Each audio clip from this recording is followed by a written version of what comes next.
नमस्कार दोस्तों, हमारे YouTube चैनल संस्कार बुक्स क्लब में आपका बहुत बहुत स्वागत है। हमने श्रीमद् भगवद गीता के महत्वपूर्ण श्लोकों की एक सीरीज शुरू की है जो आम इंसान के जीवन को समृद्ध बना सके। आज हम गीता के अध्याय 16 के भाग 2 को सुनेंगे। इस खंड में श्री कृष्ण भगवान ने मनुष्यों के आसुरी अवगुणों की चर्चा की है। इसमें बताया है कि किसी इंसान के आसुरी अवगुण कौन कौन से हैं, वह इन अवगुणों की बदौलत इंसान का जीवन किस प्रकार का होता है। यदि हम अपने स्वयं की जांच करें कि हमारे अंदर कौन से गुण अवगुण हैं, तो ये एपिसोड आपको अवश्य सुनना चाहिए। इसमें इन अवगुणों को दूर करने का तरीका भी बताया गया है, जिनका उपयोग कर हम अपने जीवन को सुखी, समृद्ध और खुशहाल बना सकते हैं। आइए जानते हैं इन गुणों अवगुणों के बारे में विस्तार से। और हाँ, यदि आपको ये ऑडियो समरी पसंद आए तो इसे लाइक, शेयर और सब्सक्राइब करना ना भूलें। शुरू करते हैं आज का गीता पाठ, तो सुने। श्री कृष्ण कहते हैं, दैवीय संपदा मोक्ष के लिए और आसुरी संपदा बोंधने के लिए मानी गई है। हे अर्जुन, तू दैवीय संपदा को लेकर उत्पन्न हुआ है, इसलिए शोक मत कर। हे पार्थ, इस संसार में दैवीय और आसुरी प्रवृत्ति वाले दो ही प्रकार के प्राणी रहते हैं। मैंने दैवीय संपदा को विस्तार से कहा, अब मुझसे आसुरी संपदा की बात सुन। आसुरी संपदा वाले मनुष्य किसमें प्रवृत्त होना चाहिए और किसमें निवृत्त होना चाहिए, ये नहीं जानते। उनमें ना बाहर भीतर की शुद्धि है, ना श्रेष्ठ आचरण और ना ही वे सत्य बोलते हैं।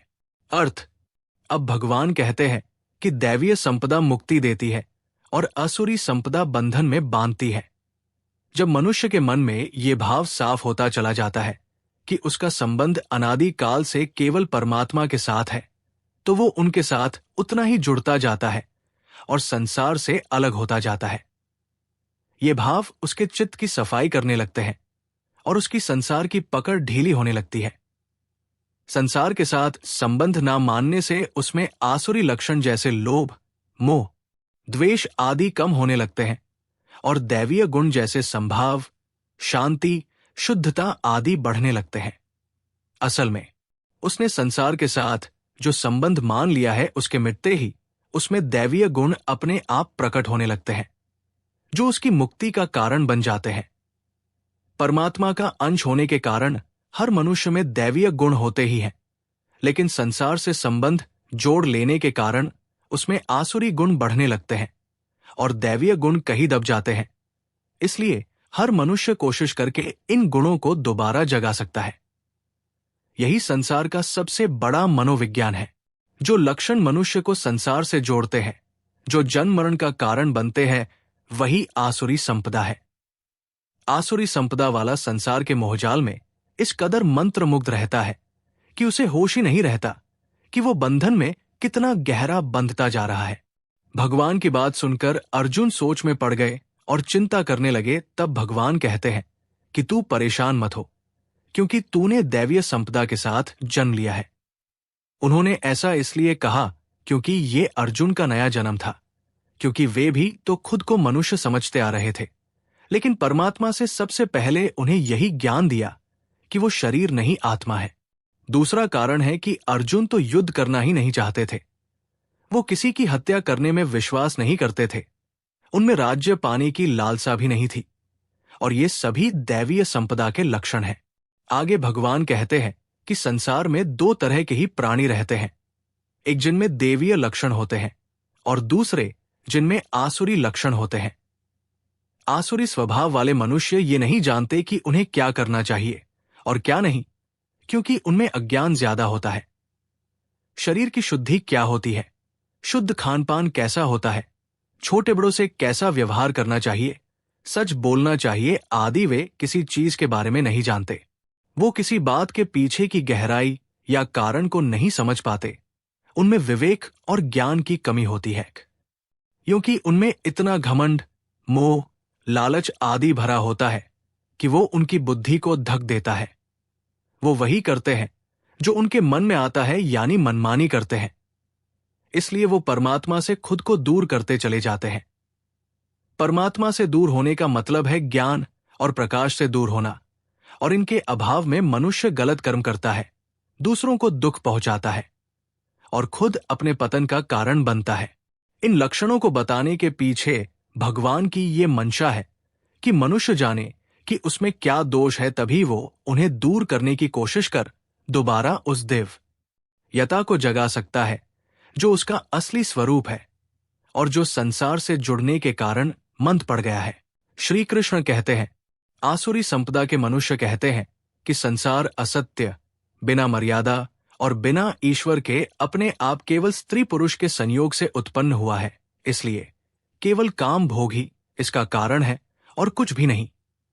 इस मिथ्या ज्ञान के कारण जो मनुष्य अपने असली स्वरूप को नहीं मानते, जिनकी बुद्धि मंद है, जो सबका अहित करने वाले क्रूर कर्मी मनुष्य केवल जगत का नाश करने में समर्थ होते हैं। अर्थ, आसुरी संपदा के मनुष्य एक तरह से नास्तिक होते हैं। यहां नास्तिक शब्द का मतलब है वो जो भगवान को नहीं जानता, भगवान के स्वरूप को नहीं जानता, उनके कर्तव्य को नहीं जानता और उनके द्वारा दिए जाने वाले सच्चे ज्ञान को नहीं जानता। जो सत्य ज्ञान को नहीं जानता, जो सत्य परमात्मा को नहीं जानता, वही नास्तिक है, क्योंकि जो जानेगा नहीं वो मानेगा भी नहीं। इसलिए नास्तिक भी दो प्रकार के हैं। एक वो जो परमात्मा के सत्य स्वरूप को नहीं जानते और सांसारिक ज्ञान के हिसाब से ही भक्ति में लगे रहते हैं। दूसरे वो जिन्हें भगवान के अस्तित्व में विश्वास नहीं होता। वो मानते हैं कि ये सृष्टि अपने आप बन गई, इसमें सब कुछ अपने आप हो रहा है। इस संसार का ना कोई आधार है और ना ही इसे कोई संभालने और चलाने वाला है, ना ही उन्हें और उनके कर्मों को कोई देख रहा है। और कर्म का सिद्धांत तो होता ही नहीं है, इसलिए उनकी सोच होती है कि जो मन में आए वो करो।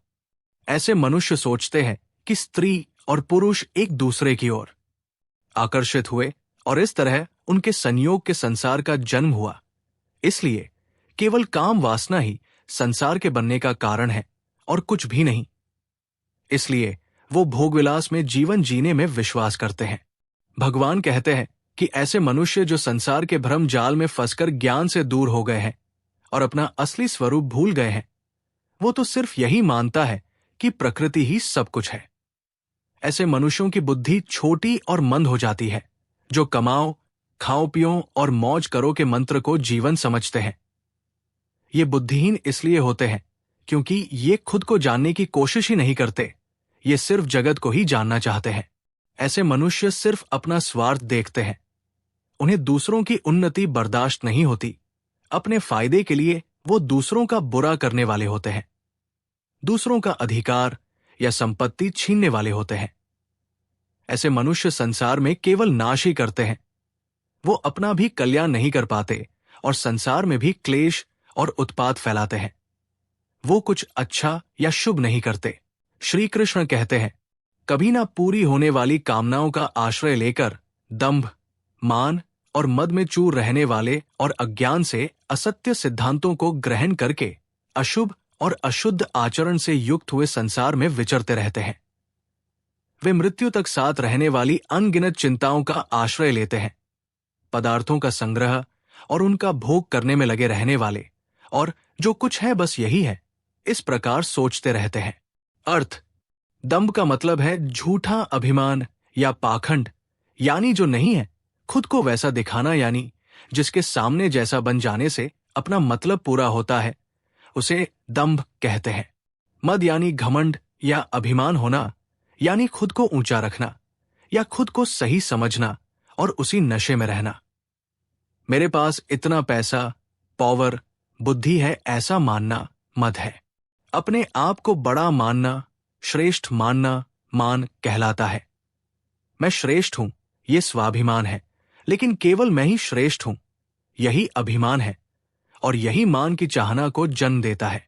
इस श्लोक में भगवान बता रहे हैं कि जिन मनुष्यों में ये आसुरी लक्षण होते हैं, वो कभी खत्म ना होने वाली इच्छाओं का सहारा लेकर कुछ ना कुछ करके अपनी हर इच्छा को पूरी कर लेना चाहते हैं और इसके लिए वो दंभ, मान और मद का सहारा लेते हैं।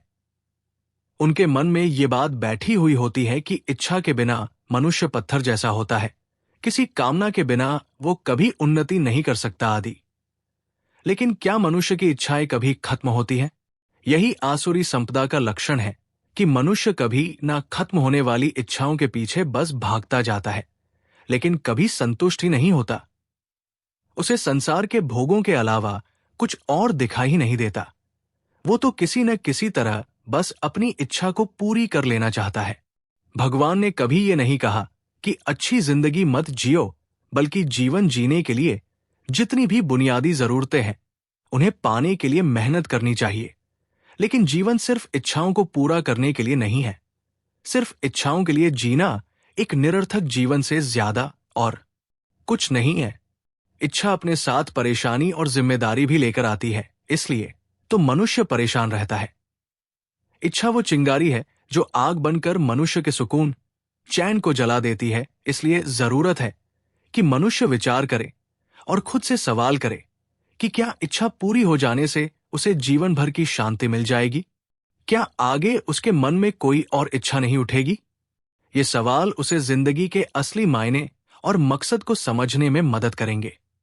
इच्छा परेशानी और जिम्मेदारी लेकर आती है, इसका मतलब यह है कि मनुष्य जब अपने आप को जिम्मेदार समझने लगता है तो भी उसके मन में कई तरह की इच्छाएं जन्म लेती हैं कि मैं दुनिया से जाने के पहले अपने माता पिता, अपने बच्चों के लिए ये सब इंतजाम करके जाऊं। लेकिन किसे पता है कि कौन सी घड़ी अंतिम घड़ी है? अगर आत्मा अपना वर्तमान रोल नहीं भी अदा कर रही हो, तब भी ये संसार चलता है और चलता ही रहता है। हम नहीं होंगे तब भी ये दुनिया उसी गति से चलती रहेगी। इसलिए हमारे होने या ना होने से किसी भी प्रकार की जिम्मेदारी पूरी नहीं होती। लेकिन हां, अपने रोल को ईमानदारी से अदा करना ये भी भगवान की श्रीमत है। लेकिन उसके लिए इच्छाओं के जाल जंजाल में नहीं फंसना है, क्योंकि सभी का जिम्मेदार एक भगवान है। और जब हम भगवान की जिम्मेदारी अपने सिर पर लेने की कोशिश करते हैं, तब हम परेशान होते हैं और चिंताओं से घिर जाते हैं। खुद को निमित्त मात्र मानकर कर्म करना, यही तो भगवान गीता के ज्ञान द्वारा कहते आए हैं। और जो मनुष्य ऐसा नहीं समझते, वो अज्ञान के कारण बाहरी दुनिया की चीजों से अपने अंदर के खालीपन और अकेलेपन को भर लेना चाहते हैं। उन्हें लगता है कि दौलत, शोहरत आदि उन्हें सुख दे सकते हैं। ये लोग शास्त्र, गुरु, भगवान को नहीं मानते, और अगर मानते भी हैं तो शास्त्रों में बताए गए नियम, गुरु की आज्ञा और भगवान की श्रीमत का पालन नहीं करते।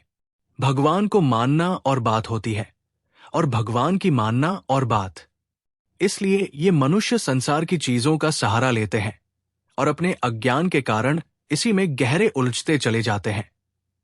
ऐसे मनुष्यों के विचार, भाव अशुद्ध होते हैं, क्योंकि उनमें स्वार्थ, लालच, मैं, मेरा का भाव भरा होता है। इनकी एनर्जी नीचे के चक्रों में बहने लगती है, और मनुष्य की जैसी एनर्जी होती है उसी तरह की एनर्जी उसके जीवन में अट्रैक्ट होती है। इसलिए ऐसे मनुष्य नेगेटिविटी, परेशानियों, नशे आदि से जूझते हैं, और ना सिर्फ खुद के लिए बल्कि दूसरों के लिए भी परेशानी और दुख का कारण बनते हैं। ऐसे मनुष्यों की इच्छाएं मौत की दहलीज तक भी खत्म नहीं होती। उनकी इच्छाएं अपने साथ इतना दुख और परेशानियां लेकर आती है जो मौत तक उनके साथ बनी रहती है। उनका मानना होता है कि संसार की जितनी चीजें, दौलत इकट्ठा कर लो उतना अच्छा, जितना संसार की चीजों को भोग लो उतना अच्छा, क्योंकि इसके अलावा जीवन में और रखा ही क्या है। ऐसे लोग कहते हैं जिंदगी ना मिलेगी दोबारा, लेकिन वो इस बात को समझ नहीं पाते कि कुछ पाकर भी तो उन्हें संतुष्टि नहीं मिलती, और जो पाया वो भी यही धरा का धरा रह जाने वाला है। तो असल में पाकर भी क्या पाया, बल्कि संसार की नाशवान और पीछे छूट जाने वाली चीजों के लालच में पड़कर वो उस बेशकीमती मनुष्य जीवन को गवा दिया जो भगवान की ओर से मुक्ति पाने का मौका होता है। ऐसा इसलिए क्योंकि बाकी योनियां तो केवल भोग की योनियां हैं। केवल मनुष्य की योनि ही ऐसी है जो उसे योग करने का मौका देती है, जो उसे परमात्मा से जुड़ने का मौका देती है। श्री कृष्ण आगे कहते हैं कि वे आशा की सैकड़ों फांसियों में बंधे हुए मनुष्य काम क्रोध के परायण होकर पदार्थों का भोग करने के लिए अन्यायपूर्वक धन आदि को संचय करने की चेष्टा करते रहते हैं। वे सोचा करते हैं कि मैंने आज ये प्राप्त कर लिया और अब इस मनोरथ को पूरा कर लूंगा। अभी मेरे पास इतना धन है और इतना फिर भी हो जाएगा। अर्थ आसुरी संपदा वाले मनुष्य आशा रूपी जाल में फंसे रहते हैं, यानी उनकी बुद्धि पर मेरे पास इतना धन हो जाए, मुझे इतना मान मिल जाए, मेरा शरीर इतना स्वस्थ हो जाए, आदि सैकड़ों आशाओं की फांसियां लगी रहती है। उनमें बस कुछ मिल जाए का भाव ही बना रहता है। अगर उनकी इच्छा पूरी भी हो जाए तो कोई फायदा नहीं है, क्योंकि इस संसार में हमेशा के लिए कुछ भी नहीं रहता। चीजें नष्ट होती रहेंगी और नई आशा फिर खड़ी हो जाएगी। जो आशाओं में बंधा हुआ जीता है वो कभी स्थिर नहीं रह सकता, क्योंकि वो भविष्य में मिलने वाली खुशी और सुख की आशा में आज को खो देता है। और जो आशाओं से आजाद रहकर जीता है वो मौज में जीता है, वो अपने आज के हर पल का आनंद लेता है। लेकिन आसुरी संपदा वाले मानते हैं कि कामना के बिना तो मनुष्य का जीवन ही जड़ हो जाएगा। वो कोई काम करेगा ही नहीं, लेकिन वो ये देख ही नहीं पाते कि जब तक संसार से संबंध है तब तक कामनाओं का अंत हो ही नहीं सकता। काम यानी इच्छा पूरी हो जाने की चाह, और जब ये इच्छा पूरी नहीं होती तो मनुष्य को गुस्सा आता है। यही कामनाएं काम वासना को भी जन्म देती है, क्योंकि इनका जीवन भोगों को भोगने के इर्द गिर्द घूमता है। तो इसे पूरा करने के लिए ये धोखेबाजी, चोरी, दूसरों का हक मारना, टैक्स की चोरी करना आदि पाप करके धन को जमा करने में लग जाते हैं। लेकिन परमात्मा इतने दयालु है कि वो कहते आए हैं कि चाहे कोई कितना भी बड़ा अधर्मी और पापी क्यों ना हो, अगर वो शुद्ध भाव से उनकी ओर जाने लगे तो वो उसका कल्याण जरूर करते हैं। और यही तो मनुष्य को समझने की जरूरत है कि सिर्फ मनुष्य का जीवन ही ऐसा है जो परमात्मा की प्राप्ति के लिए मिला है, क्योंकि बाकी योनियां तो केवल भोग की योनियां है। आसुरी संपदा वाले लालच में पड़े हुए संसार की वस्तुओं को और इकट्ठा करने के बारे में सोचते रहते हैं। वो अपने धन, जमीन, मान आदि को बढ़ आने में लगे रहते हैं। जैसे जैसे उनका लालच बढ़ता है वैसे वैसे उनकी इच्छाएं भी बढ़ती जाती है। उनकी और पाने की दौड़ कभी खत्म नहीं होती। यहां समझने वाली बात यह है कि जीवन जीने के लिए धन, घर आदि बहुत जरूरी है, और देवीय संपदा वाले मनुष्य भी धन कमाते हैं। लेकिन उनमें और आसुरी संपदा वालों में फर्क है उनके भाव और मकसद का। यानी आसुरी संपदा वाले मैं और मेरा के लिए जीते हैं, और दैवीय संपदा वाले परमात्मा को पाने की चाह में जीते हैं, और इन वासनाओं और विकारों में उलझते नहीं हैं। ये चीजों को इकट्ठा करने में नहीं रहते, बल्कि उन्होंने जो कमाया या पाया उसे दूसरों के साथ बांटने का भाव रखते हैं। और इसलिए दैवीय संपदा वालों के हाथ कभी खाली नहीं होते, क्योंकि जो देता है, जो बांटता है, वो कभी भी खाली नहीं होता। श्री कृष्ण बोले, वो शत्रु तो मेरे द्वारा मारा गया और दूसरे शत्रुओं को भी मैं मार डालूंगा। मैं ईश्वर हूं, भोगों को भोगने वाला हूं, सिद्ध हूं, बलवान और सुखी हूं। मैं धनवान हूं और ऊंचे कुल में जन्मा हूं। मेरे समान दूसरा कौन है? मैं खूब यज्ञ, दान और मौज करूंगा। इस प्रकार अज्ञान से मोहित होकर बातें करते हैं। अर्थ, आसुरी संपदा वालों के विचार और भाव अशुद्ध होते हैं। उनमें मैं बड़ा हूं का भाव होता है, इसलिए जो उनके खिलाफ जाता है या जो उनसे बड़ा होता है वो उसे अपना दुश्मन मानकर उसे हराने, दबाने या बर्बाद करने की सोच रखते हैं। इनमें अहंकार, बदले और जलन की भावना बहुत होती है। इनमें माफ करने का गुण नहीं होता। इनके भोग के रास्ते में जो भी आता है वो उनके लिए दुश्मन हो जाता है। ये बस अपनी इंद्रियों को सुख देने में, मन में जो आया उसे पूरा करने की इच्छा से जीते हैं। ये खुद को सबसे ज्यादा ताकतवर समझते हैं, फिर चाहे वो धन का नशा हो या पावर का या पोजीशन का। वो इस भ्रम में जीते हैं कि वो सुखी है, लेकिन असल में वो सुखी होते नहीं हैं, क्योंकि सुखी तो केवल वही है जिस पर अनुकूल प्रतिकूल किसी भी स्थिति का कोई असर नहीं पड़ता। अपने अहंकार के कारण ये खुद को ईश्वर तक समझने लगते हैं, क्योंकि दूसरे इनकी नजर में छोटे होते हैं। ऐसे लोग खुद को बहुत दौलतमंद समझते हैं। इनके लिए संसार से जुड़ी हुई चीजों का स्थान ही सबसे ऊंचा होता है। ऐसे लोग सोचते हैं मैं यज्ञ करूंगा, दान करूंगा, लेकिन ये भी सिर्फ दिखावे और बढ़ आई पाने की मंशा से कहते हैं। ये लोग करूंगा करूंगा करते रहते हैं, लेकिन असल में कुछ करते कराते नहीं। इनकी बातें खोखली होती है और इनके ज़बान की कोई कीमत नहीं होती। इनमें किसी को कुछ देने की नहीं, सिर्फ लेने की वृत्ति होती है। इनका ध्यान सिर्फ मौज मस्ती करने में होता है। ये लोग अज्ञान से मोहित रहते हैं, अर्थात मूर्खता के कारण ही उनकी ऐसी सोच और वृत्ति होती है कि मैं करूंगा। ये खुद को सबसे ऊपर मानते हैं, यानी इनमें भेदभाव का भाव होता है। ये किसी को अपने बराबर नहीं मानते, बल्कि अपने से नीचे समझते हैं। श्री कृष्ण बोले, कामनाओं के कारण तरह तरह से भ्रमित चित्त वाले, मोह जाल में फंसे हुए तथा पदार्थों और भोगों में आसक्त रहने वाले मनुष्य भयंकर नरकों में गिरते हैं। वे अपने आप को श्रेष्ठ समझने वाले, अकड़ रखने वाले, धन और मान के नशे में चूर होकर पाखंड से नाम मात्र के लिए अविधि पूर्वक यज्ञों द्वारा पूजन करते हैं। अर्थ, ऐसे मनुष्यों के मन में अलग अलग तरह ही चाह होती है और उसे पूरा करने के लिए वो तरह तरह के उपाय ढूंढते रहते हैं। उनका चित्त कभी एक बात पर स्थिर नहीं रहता, वो भटकता ही रहता है। ऐसे मनुष्य चीजों को इकट्ठा करने, मान बढ़ाई, सुख आराम पाने आदि में आसक्त रहते हैं। ना उनकी इच्छाओं का अंत होता है और ना ही इच्छा पूरी होने पर उसका सुख हमेशा के लिए बना रहता है, बल्कि इच्छाओं को पूरा करने के चक्कर में ये चिंता अलग से पालने लगते हैं। चिंता शरीर में तरह तरह के रोग को जन्म देती है। भोग में रहने वालों की एनर्जी बाहर संसार की ओर बह जाती है। जब एनर्जी ऊपर के चक्रों में जाएगी ही नहीं, तो वो उसे परमात्मा से कैसे जोड़ पाएगी? क्योंकि ऐसे मनुष्य पूरा जीवन और पाने की चाह में रहते हैं, इसलिए मौत के समय भी उनके चित्त में इच्छाएं बाकी रह जाती है, जो उनके अगला जन्म लेने का कारण बनती है। जीवन भर इच्छाओं के पीछे भागने के कारण उनके चित्त में बहुत सारे कर्म, वासनाएं, विकार इकट्ठा हो जाते हैं।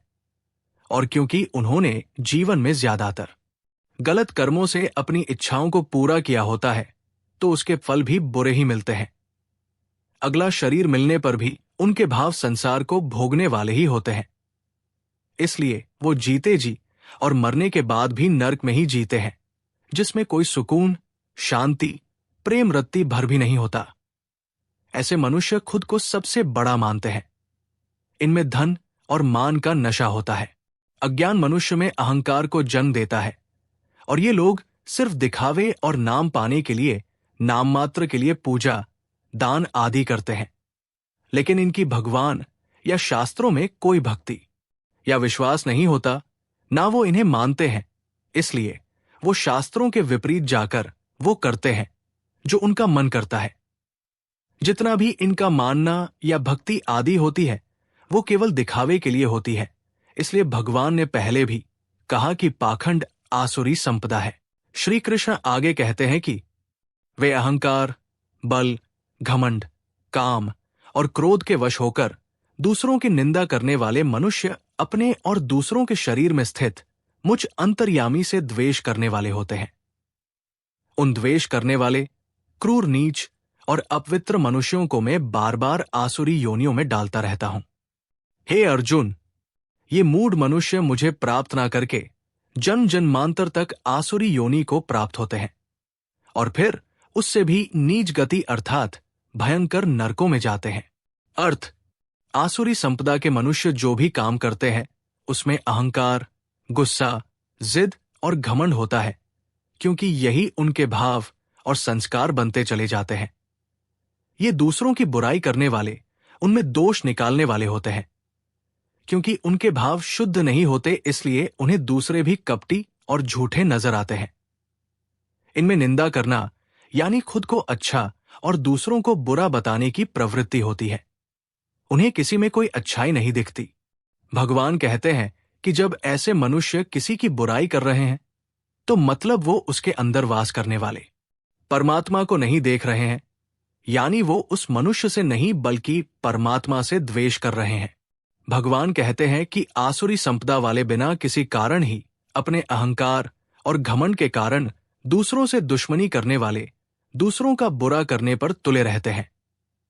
घमंड और अज्ञान के कारण उनके सारे कर्म गलत होते हैं, जो उसे बांधने वाले होते हैं, यानी दूसरों का बुरा चाहना, हिंसा करना आदि इसे क्रूर कर्म कहते हैं। ये अपने कर्मों के कारण अपने चित्त में पाप के कर्मफल इकट्ठा करते जाते हैं। ऐसे मनुष्य योनि में सबसे नीच माने गए हैं। इनकी एनर्जी बहुत नेगेटिव हो जाती है क्योंकि वो नीचे के चक्रों में बहती है। ये खुद अपने कर्मों द्वारा बार बार आसुरी लक्षणों के साथ जन्म लेते हैं क्योंकि यही उनके चित्त में जमा होता है। जैसी करनी वैसी भरनी प्रकृति का नियम है जिससे कोई नहीं बच सकता। इसलिए भगवान बार बार कहते आए हैं कि साधना और भक्ति के द्वारा चित्त की सफाई जरूरी है ताकि मनुष्य अपने दैवीय संपदा को उभार सके और परमात्मा को प्राप्त कर सके। ऐसे मनुष्यों का अगला जन्म भी आसुरी लक्षणों के साथ होता है, यानी उनमें घमंड, दिखावा, गुस्सा, लालच आदि भरा होता है। फिर उनके कर्म भी इनके अनुसार ही होते हैं, जिस कारण वो और नीचे गिरता चला जाता है। इनके विकारों, वासनाओं की सफाई नहीं हो पाती, उनके पाप नष्ट नहीं होते। ये संस्कार बार बार उससे गलत कर्म करवाते हैं। इसलिए मनुष्य को खुद कोशिश कर इस जाल से निकलना होगा।